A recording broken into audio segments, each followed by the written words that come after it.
I mean, if you're walking along the beach and you see in the sand, John loves Mary, what do you assume? The waves did that?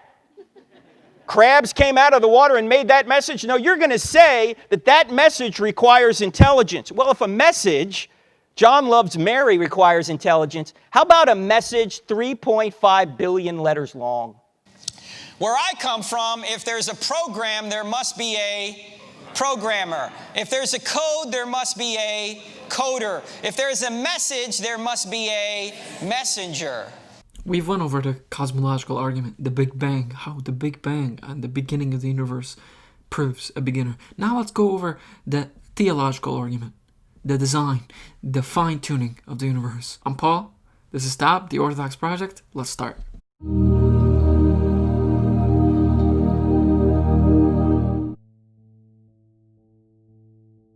He said, look, if you found a watch in the woods, would you think it was made by natural law? You know, or you're walking along out here on the street and you see right there on the sidewalk a diamond-studded Rolex. So you pick that up and you go, I'm not going to turn this in. This was made by the wind and the rain. Now, you'd say if there's a watch, there's got to be a watchmaker. What these scientists have discovered is something called the fine-tuning of the universe. As I say, just in the past 50 or 60 years, what they've discovered is there are certain aspects about our universe, constants of nature, laws of nature, that are so precisely designed, initial conditions of our creation, that are so precisely designed, they're just where they need to be, that if they were slightly different in either direction, just slightly, there would be no universe, there'd be no life. In fact, let's start at the beginning. This is the beginning of the universe. Stephen Hawking, again an atheist, puts it this way. He says, with the proof, or he says, if the expansion rate of the universe was different by 1 part in 1,000 million million, a second after the Big Bang, the universe would have collapsed back on itself or never developed galaxies. In other words, if the expansion rate from the very beginning was slightly different from what it really was, there would be no universe, there would be no life. Now, this actually is an underestimate by Hawking, but he's showing that the initial conditions of the universe were just right, balanced on a razor's edge, change change the expansion rate either way, we're not here. Now, you can't make any evolutionary argument to account for this. Why not? Why can't you say, well, the expansion rate evolved to this point? Can anyone see why? Because these are the initial conditions of the universe. This is from the very beginning, a second after the Big Bang. So there's no evolution going on here. These are the initial conditions. The same being that created space, matter, and time appears to be the same being that created the expansion rate to be just what it is. Also, the gravitational force, if it were altered by 1 part in 10 to the 40th power, we wouldn't exist. Now, what's 1 part in 10 to the 40th power? That's 1 part in 1 with 40 zeros following it. You say, Frank, I can't get my head around that number. I know, neither can I. Let me give you an illustration. Take a tape measure and stretch it across the entire known universe. That's a long way, by the way. Set the gravitational force at a particular inch mark on that tape measure. I realize gravity's not measured in inches. This is just to give you a scale idea in your mind. If you were to move the strength of gravity 1 inch in either direction, across the scale as wide as the entire known universe, we wouldn't be here. Now, there's only 3 possible reasons for that value being right where it is. Physical necessity, it had to be there. No, it didn't have to be there. It could have been here, could have been here, could have been 1 trillion miles that way or 1 trillion miles that way. Chance, it just so happened to fall there. I don't have enough faith to believe that. In fact, chance is not a cause. Whenever scientists use the word chance, what do they really mean? They mean, we don't know. That's what they mean. I mean, there's not a force out there known as chance that causes things, right? Who caused this? Chance, he was just here. No. It's not a force, it's not a cause. It's a word we use to describe mathematical possibilities. When they're using the word chance, they really mean we don't know. After physical necessity and chance, the only other option I can think of is design. Somebody designed it to be right there. That seems to be the best explanation. The same being that created the universe is the same being that said, this will be the gravitational force. This will be the expansion rate. Change it slightly, we're not here. Now, there's more than 30 of these kinds of constants about our universe. Change any one of them, we don't exist. Now, from the very moment of conception, a construction project of astonishing complexity began taking place. Cells began multiplying at a rate of 4,000 cells per second. Brain cells began multiplying at a rate of 100,000 cells per second. For most of you, anyway. Some cells became brain cells, others heart cells, others lung cells. How do they know how to do this? Nobody knows. Some cells went so far across you to become what they needed to become that it would be equivalent to you today walking across the United States alone. And that construction project continues to this day. You just made 4 million new red blood cells. You just made another 4 million new red blood cells. You just made another 4 million new red blood cells. Knock it off. Are you sitting there going, hey, Frank, hold on, I gotta concentrate. I gotta make new red blood cells. No, this is just happening. Why is it happening without your knowledge? You're not even thinking about it. Why is it happening? The entire natural world is going in a direction. I'm going in a direction, you're going in a direction, and we're not even thinking about it. Why? Because there is a mind out there. Aristotle called this the unmoved mover. Aquinas called it his fifth way to argue for God. That not only does God create the universe, he sustains the universe. He's holding together the entire universe, and he's moving it in a direction. He's moving our bodies in a direction as we sit here. He's holding this universe together. He's holding this gym together right now. You say, how so? Why don't these pillars just crumble? Well, because there's these 4 natural forces out there holding them together. Why are the 4 natural forces so consistent and precise? Because there's a mind out there holding the universe together. Where I come from, if there's a program, there must be a programmer. If there's a code, there must be a coder. If there's a message, there must be a messenger. This has been a perplexing problem for atheists for a number of years. As a matter of fact, Antony Flew, when he first became a theist, a deist probably, he did so because of this problem. We're in a universe that appears to be tampered with. I worked a case one year where a lady died in the upper floor bedroom of her house. When I got there and we investigated the background story to this thing, her husband and her had been fighting for years. And they had to turn the gas off in the house, but the husband, who didn't even live there anymore, had turned the gas back on a week prior to her death. Now she's dead upstairs. Why? Because she's been asphyxiated in a house filled with natural gas. Well, her and her baby, both. So the question is, okay, we get there. Not only that, but when the mother-in-law first showed up, she saw that right around the house, several things, doors that were not usually open, windows that were frozen in one position had been changed. Never seen that before. Looked like somebody had tampered with the house. And even at the room itself, pocket door that was stuck in place was now closed, and there was even clothing against the bottom of that door which wouldn't allow the gas to escape from the bedroom, and the pilot light and the upstairs wall heater had been extinguished. Really? When you start to see this kind of tampering at several layers, I think we had a suspect in mind. This doesn't happen. This is not a bad coincidence. I've got tampering at several layers. It turns out this kind of tampering also is seen in the universe. At the foundational level, you see it even at the laws of just weak and strong nuclear forces at the center of the atom. You see that these have to be so finely tuned to within a razor's edge that the smallest variation in the universal constants would create a universe in which no life could emerge. As a matter of fact, physicists don't even think the universe could emerge. If the smallest changes in the strong force and the weak force, in electromagnetism and forces of gravity, even at the level of just the elements themselves, the smallest variation, you would not have a universe like ours that supports life. That's just at the foundational level. At the regional level of our galaxy, galaxies have to be shaped just a certain way in order for life to emerge. You have to be a certain size, a certain mass, a certain shape, a certain location in the universe in order for life to emerge. And we happen to have one of those. We're in it. As a matter of fact, at that same regional level, the star system you happen to be in has to be arranged a certain way, with a certain shape, a certain number of planets, a certain location within the spiral arm. Too close, too far out doesn't work. These are fine-tuned constants that have to be present at the regional level. And then when we get to our planet, oh my gosh, there are certain criteria for the planet that have to be in place. You know, the idea of a planet that supports life is crazy, given what's required. What's required in terms of simple things like the position next to the sun, the tilt of the actual planet relationship to the sun, the kind of atmosphere, the kind of terrestrial crust, the kinds of components in that terrestrial crust, even the size of our moon. These things are absolutely necessary in order for life to exist on planet Earth. So at the foundational level, the regional level, the locational level, everything has to be just so, like in Goldilocks, right? Not too hot, not too cold, but just right. And the margin of error is crazy.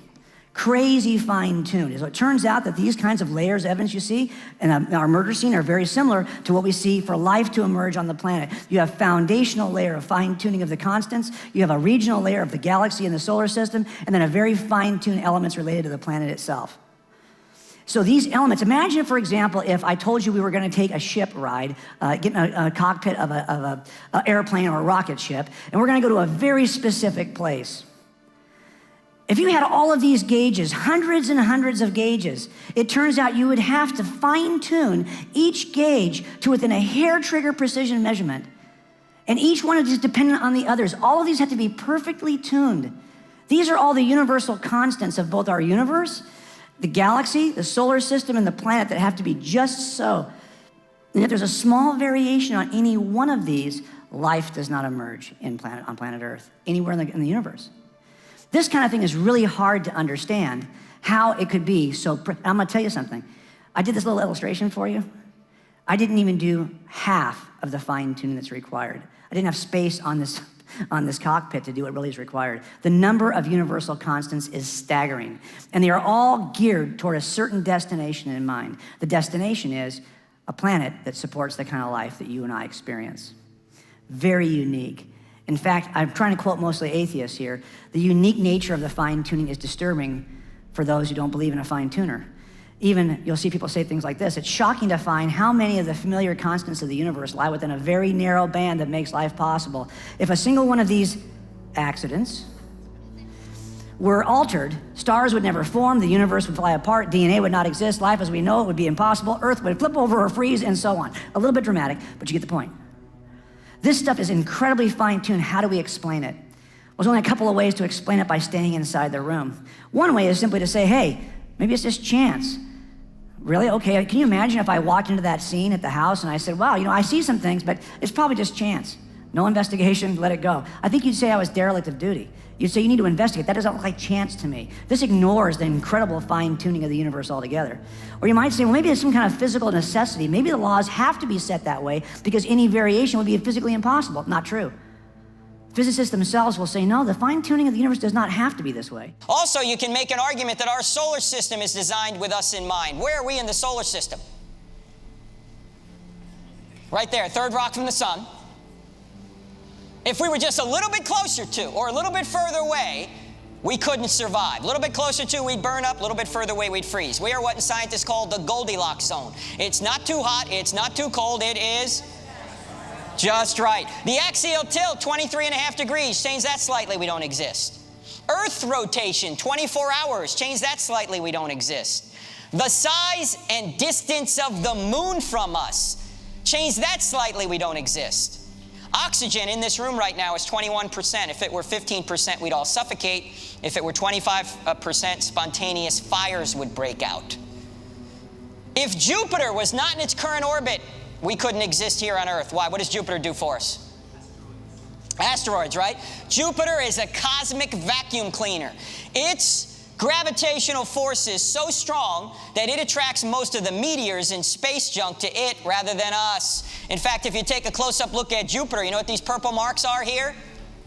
Those purple marks are comet fragment strikes that are bigger than the Earth. Thank God for Jupiter. Because if Jupiter wasn't there, we wouldn't be here. Saturn does the same thing for us, by the way. In fact, you want to see the size of Jupiter? Check this out. There's Jupiter, Saturn, Uranus, Neptune, Earth. Look at poor Pluto down here. You know, Pluto recently has been demoted as a planet. I don't know about you, but I think it's size discrimination. All right, take a look at this. You can hardly see Pluto. There it is. Take a look at this. That's Arcturus. That's another star in our galaxy. Here's the sun over here. Jupiter is 1 pixel in size on this scale. Earth is invisible. Pluto? Forget about it. All right, keep an eye on Arcturus now. Where is Arcturus now? Right here, left of the white star Regal. See that there?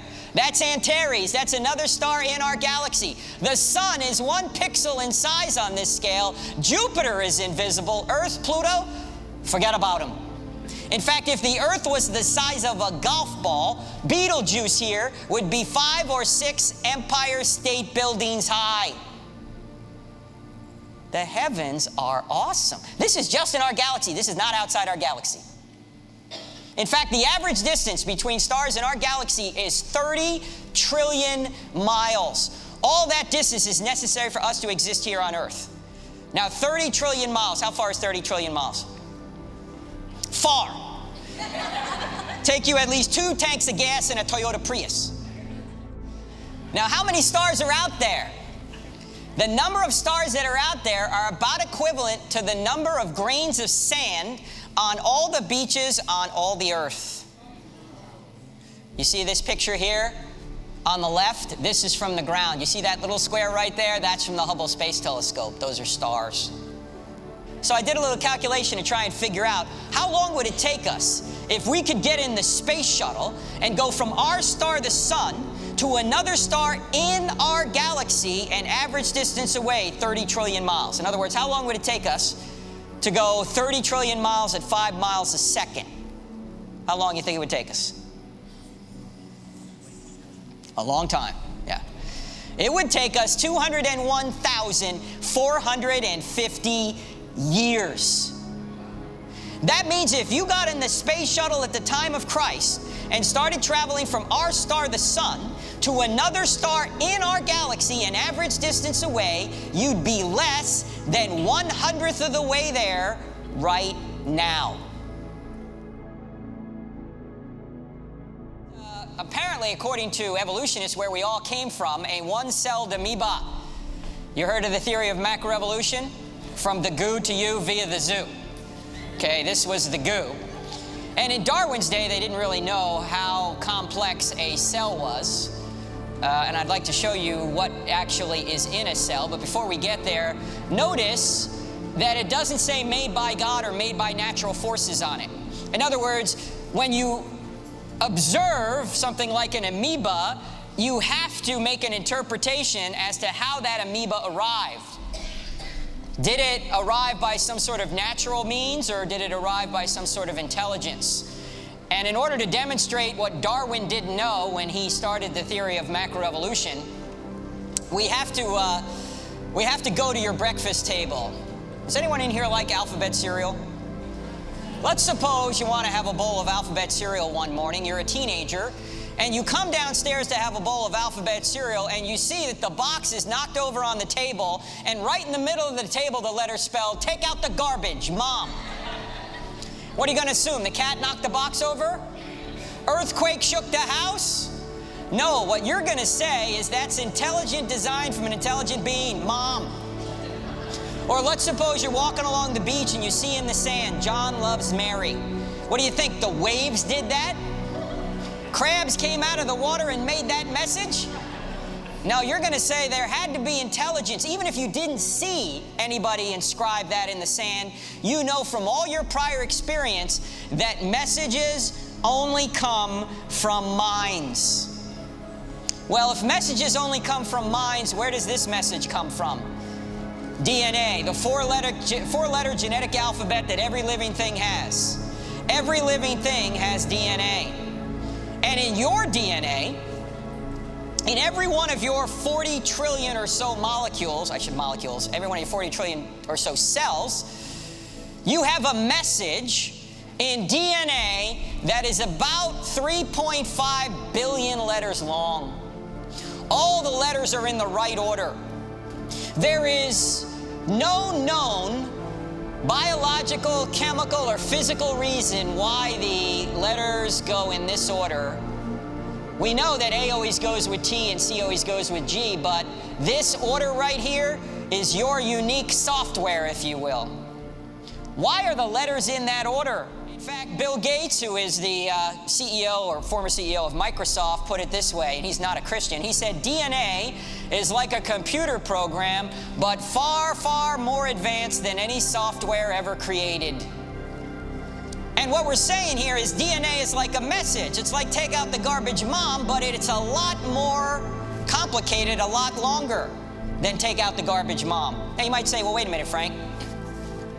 You say that in each one of our cells, there's a message 3.5 billion letters long? Well, maybe it started real primitive. Maybe it started in an amoeba, a very short message. Well, actually, even if it did start in an amoeba as a very short message, to get a much longer message where all the letters are in order, you still couldn't evolve it by random means, right? I mean, let's just grant, say, a program like Microsoft PowerPoint, which is the program I'm using right now. If you just granted us that program and you began to modify the code randomly, what would happen to the program? Would it get better or worse? Right? It's going to shut down. It's going to crash because you can't modify something randomly and get anything but gibberish. But let's humor the suggestion here that maybe it started primitively. How much DNA is in an amoeba, a one-celled amoeba? And by the way, an amoeba is so small, you can line up several hundred amoebas in an inch. How much information do you think is in an amoeba? The amount of information in an amoeba is about equivalent to 1,000 volumes of an encyclopedia. Oh, some of you in here don't even know what an encyclopedia is. You're too young, right? You're going Years ago, people used to come to your door and go, hey, I've got these books you need to buy. Now your encyclopedia is on your iPhone. Okay, it's called Google. All right, but back in the day, these big, thick books that you'd buy would have the information that you'd need to know to be an informed citizen. Well, imagine 1,000 of those crammed into an amoeba, microscopically small. All the letters are in the right order. Where did that come from? And then I told them what they believe, because most of them don't know what they believe. You got to tell them. You guys believe 20 billion years ago, Big Bang, 4.6 billion years ago, the earth cooled down, it rained on the rocks for millions of years, turned them into soup, and the soup came alive 3 billion years ago. One professor was getting kind of upset about that time. He said, Hovind, do you realize there are hundreds of varieties of dogs in the world? I said, yes, sir, there's a bunch. He said, do you mean to tell me that all those dogs came from only 2 dogs on Noah's Ark? You expect me to believe that? I said, sir, would you look at what you're teaching your students? You're teaching your students that all the dogs in the world came from a rock. He didn't have any more questions after that. I was in a debate one time, and afterwards this lady came up to me and she said, she was obviously upset. She said, tonight, you said that we believe we come from a rock. We do not believe that. I said, ma'am, do you believe in evolution? She said, yes, I do. I'm a professor here at the university. I said, okay, then tell me, where did we come from? She said, we came from a macromolecule. I said, and where did that come from? She said, from the oceans, from the prebiotic soup. I said, where did that come from? She said, well, it rained on the rocks for millions of years. It was so cool. You could see it was slowly dawning on her. You know, I do believe I come from a rock, don't I? If take out the garbage mom requires an intelligence, it would seem to me that 1,000 volumes of an encyclopedia worth of a message requires intelligence as well. The first life requires an intelligent cause. Not just the information. You see things in biological structures that speak of design. I had a case one time, it was just on Dateline about 2 months ago. 1979 case, a woman was murdered in this house. In the back room that was an addition to the garage. She lived there. One night, she was murdered while she was in her bedroom. And when we got there, we rolled the body over, and under her body, the killer had left something behind. He had left behind the garrote he had used to try to kill her. Eventually had to stab her to death because the garrote didn't work. But I can tell you that the minute they saw the garrote, the officers said, we should probably collect this because this looks like a designed object. Because this could be explained by some accident or some piece that came off the tree next to her bed or some piece that came off the bed itself. But no, there's something about this that shows something we recognize. It's an artifact. It appears to be a designed weapon. And that means you've got to have an artisan and a designer who would actually be responsible for such a thing. So what is it about the garrote that they recognized immediately that it was designed? Philosophers and thinkers have been thinking about this for a long time. There are some good ones out there. I take a slightly different approach. It's a cumulative approach. Remember, the more pieces that point to the same inference, the more reasonable the inference. So when it comes to this garrote that was used to kill this woman, I think I see 8 things. 8 things that I recognize as attributes of design. After spending 8 years as a designer before I became a police officer, I recognize these things in design. I'm not gonna, again, because I love you guys, I'm not gonna make you go through all 8 of these. But things I'm talking about are really, can just chance alone describe it? No. Can natural law get you there? No. There seems to be a certain goal direction, something in mind. When he put those handles on the end, you knew what he was gonna do. He's gonna pull tight. That's when I cut his fingers. So even the handles alone give you a certain idea of just goal direction, right? And there's certain information. Actually, when I went to the search warrant at his house, he was thinking of 2 ways to kill her, both of which were silent. One was a garrote, one was a crossbow. Crossbows don't make any noise. So he still had the plans in his house for the crossbow. So interestingly, he was just being driven by plans. There's a certain amount of sophistication, an irreducible complexity. What is that? Well, that's when you have to have many pieces in place at the same time before it'll work. If you've got something that one piece, a rope by itself, you might say, well, if it's only a rope, heck, that could be left over from who knows what. But there's 3 pieces here. This does not work until all 3 pieces are in place. It's irreducibly complex to 3. The more pieces are required, the more sure mousetraps are irreducibly complex to 6 pieces. That's why we know they're designed. When you start seeing these things, they all point to the cumulative case for design. Those officers knew that was a designed weapon because those 8 attributes are there. As a matter of fact, if a detective would have come along later and said, don't collect that, that's nothing. That's not designed, that's nothing. Really? The officers still would have collected it. You know why? Because if you're gonna tell me that something that is so obviously designed is not designed, that it got there some other way, well, that burden's on you, not on me. I see the attributes of design, I'm collecting it. Don't think the only burden is on us, folks. If I can explain this through some natural process, that burden is on you. I could take this template and apply it to other things. Here's a bougainvillea tree in front of my house, right? In that tree, I often find what? Nests. Do I think this just happened because the wind blew it together? Does it grow in the tree that way? Or is it the product of intelligent design? Birds who intelligent, look at how, this is actually very, very beautiful. It's got the thicker things on the outside. It's nice and soft, fine on the inside. You can almost tell what it's for just based on its design. And it resembles other designed objects like bowls we already know. Now you might say, well, I don't see a certain informational dependency. I don't need DNA to get that. And I don't see a certain, fine.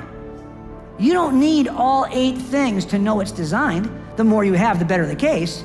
But it turns out you only have 5 attributes of design here, and you know that's not just from the wind.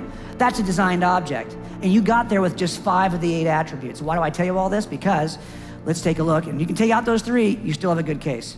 That's a good case for design. I'm introducing this to you because Michael Behe, who's become a friend, he actually read my chapter on this issue so I could make sure I wasn't writing any checks I couldn't cash. He was great. And he actually saw something years ago that he identified as become kind of the icon of the intelligent design movement. He wrote a book called Darwin's Black Box. What he discovered in bacterial organisms is a little motor that drives the bacteria. The motor is called a flagellum. And it looks like this. In the wall of the bacteria is a motor made of 40 proteins assembled in a very specific formula, very specific pattern, which builds out this whipping tail that can stop on a dime, turn directions, and bend any way it wants, and this whipping tail is what drives bacteria. The question is, how in the world does that 40-piece protein machine ever get like that? This is a motor, a rotary motor we didn't even discover until 1978. By that time, we were making rotary engines for years. It looks just like our rotary motors. Yet we're gonna ask the question, can I get this through by staying inside the room? Through some natural process of law? Or do I have to go outside the room to get this? I think we see the same 8 things. I do a whole presentation where I just talk about what these 8 things, I'm not gonna do that to you. But the point is, we have at least 6 of these things. Even if you're gonna say I don't see 2 of them, fine. I think I actually are there. This is enough for me to infer design about that motor.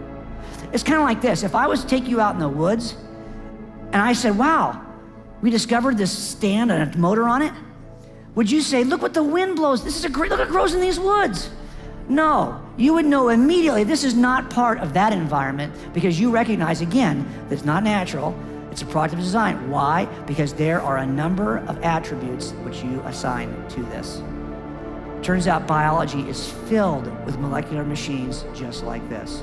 And this is why the famous atheist, Richard Dawkins, says it this way. He says that really biology is the study of complicated things that give the appearance of having been designed for a purpose.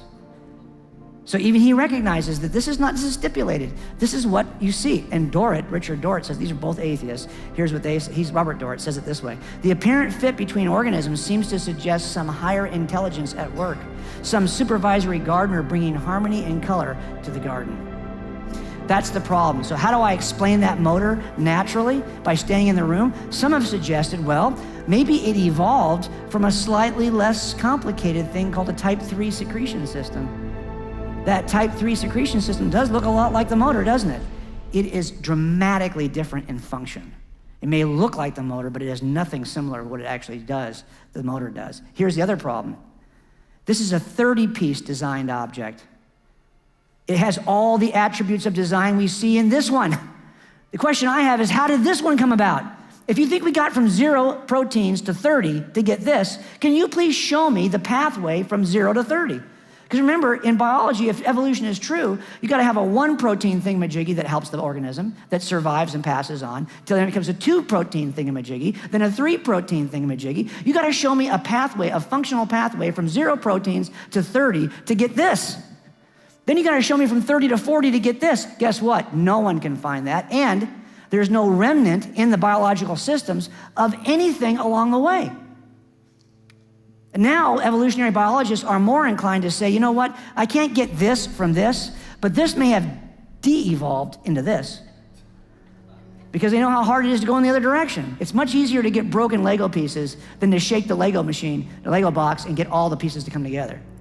It's easier to break them apart. So if you're gonna stay in the room by offering some form of evolution, good luck with that. Knock yourself out. Of course, the problem is that we see the attributes of design. But what kind of force could actually design? Design requires choices to be made. You've got to go back outside the room. And this is why Michael Denton says it this way, that each constituent utilized by a cell for a particular biological role, each cog in the watch, turns out to be the only, at the same time, the ideal candidate for its role, particularly suggestive of design. Moreover, there's simply no way that such prefabrication could be the result of natural selection. But if there is something that is capable of designing on the outside, that might explain it. Okay? He's a TV producer. I don't know what his religious beliefs are, but here's what he said. In no particular order, I could not or would not exist without air, food, water, gravity, tides, the moon, the sun, night, civilization, the laws of physics, the laws of thermodynamics, the law of the land, ancestors having sex, DNA, viruses, bacteria, plants, animals, oceans, ice caps, the kindness of strangers, the Big Bang, familial bonds, smart people, brave people, memory, medicine, the periodic table of elements, tribal instincts, magnetic fields, weather, Earth's molten core, rotating Earth, tilted Earth, tectonic plates, sleep, death, heat, consciousness, evolution, teachers, and the miraculous, self-regulating chemical factory that is my body. Other than that, I like to think of myself as a self-made man. I mean, think about all these things we're dependent on to even be here.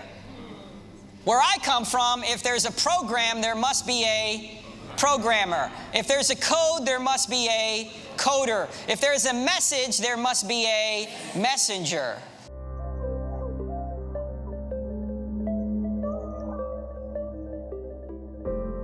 One of the most exciting scientific findings of the past half-century has been the discovery of widespread trophic cascades.